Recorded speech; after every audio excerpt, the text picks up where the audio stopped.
Salut à tous, ici Antonin de Puri New Zealand. Dans cette vidéo, voyagez avec nous dans la Waipua Kauri Forest, une réserve naturelle incroyable et iconique de Nouvelle-Zélande. Nous y sommes allés avec Adrien lors de notre dernier voyage en janvier 2025. Cette réserve naturelle est située dans l'île Nord, sur la côte ouest de la Nouvelle-Zélande et plus précisément dans la région de Northland. Ah, c'est joli cet endroit, on est un petit peu en plein cœur du Waipua Forest, on va refaire un plan en drone. Et qu'est-ce qui se passe? Avec Tot, on a vu un Foursquare, une supérette, et on s'est dit oh, on fera la prochaine. Sauf que tu arrives à la Waipua Forest, en fait tu te rends compte qu'il n'y a rien, Et du coup la supérette elle est à 40 minutes d'un côté, et il y en a une autre à 40 minutes de l'autre. Et c'est des petites routes comme ci comme ça, tout. Donc bon... C'est vrai qu'on a mangé un petit bout avant de venir, mais c'est pas non plus optimal, on va se dire ça comme ça. Waipua signifie la forêt où il pleut la nuit. Elle est exposée à de fortes précipitations qui sont dues à son emplacement géographique. C'est l'un des derniers vestiges des forêts primaires qui occupaient la Nouvelle-Zélande avant l'arrivée des colons. Elle s'étend sur environ 12 000 hectares et chaque année, près de 250 000 touristes la visitent. Ce qu'elle a d'intéressant ? Elle abrite tout simplement les plus grands arbres au monde. Ils peuvent atteindre près de 50 mètres de haut avec un diamètre de plus de 4 mètres. Ces arbres, ce sont les kauris, des arbres géants et millénaires. L'un d'eux s'appelle Tanmahuta. Son âge est estimé à environ 2000 ans. Bon, on se demande à quoi ressemblait un kauri tree. Il me semble qu'on peut pas le louper.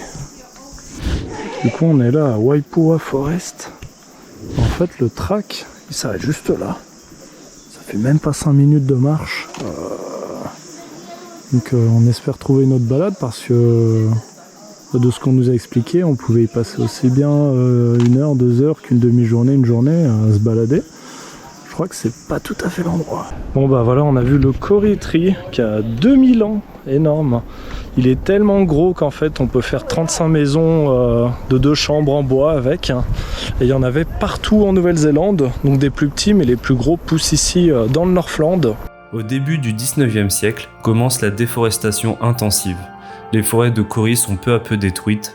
Leur bois est utilisé dans la construction, pour les navires, les habitations, et leurs sèves servent pour les peintures et le vernis. Hélas, l'exploitation forcenée des forêts aura pratiquement éradiqué les kauris de Nouvelle-Zélande, et l'on estime que 96% de ces arbres extraordinaires ont disparu depuis l'arrivée des colons européens. C'est un désastre écologique à peine freiné en 1913 lorsque les premières oppositions commencent à émerger.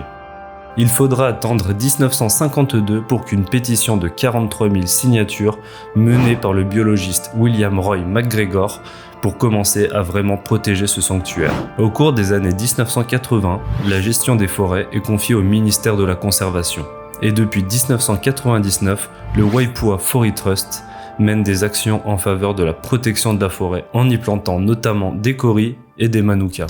À savoir que cet endroit est considéré comme une rainforest, donc aujourd'hui il fait un joli temps, mais sinon ça pleut beaucoup, ce qui fait que c'est très luxuriant. Et les kauri trees ont malheureusement été abattus par la plupart des colons européens pour en faire du bois et tout ça. Donc il en reste toujours pas mal des kauri trees, mais pas des aussi gros de 2000 ans. Et il y en avait un qui était derrière, qui a peut-être pris une maladie, qui avait jusqu'à 4000 ans. Un arbre de 4000 ans, c'est vraiment quelque chose de spécial en tout cas. Malgré que cette réserve naturelle soit maintenant protégée des hommes, ces arbres sont victimes d'une maladie du dépérissement du kauri. C'est un champignon qui s'attaque aux racines de ces arbres et le condamne à une mort certaine. C'est pour cela que lorsqu'on rentre dans cette forêt, il y a des restrictions d'accès ainsi que des sas de désinfection. Ces sas de désinfection ont pour but d'enlever tous les microbes, bactéries qui se trouvent sous les semelles des chaussures. Près de 3/4 de la forêt n'est pas accessible aux visiteurs afin de protéger ces arbres millénaires. Faut garder le kauri forest intact parce que les racines elles sont très fragiles en fait. Des gros arbres qui ont des racines si fragiles, c'est étonnant quand même. Ouais, des kauri trees, il y en a vraiment de partout les gars. Encore un là.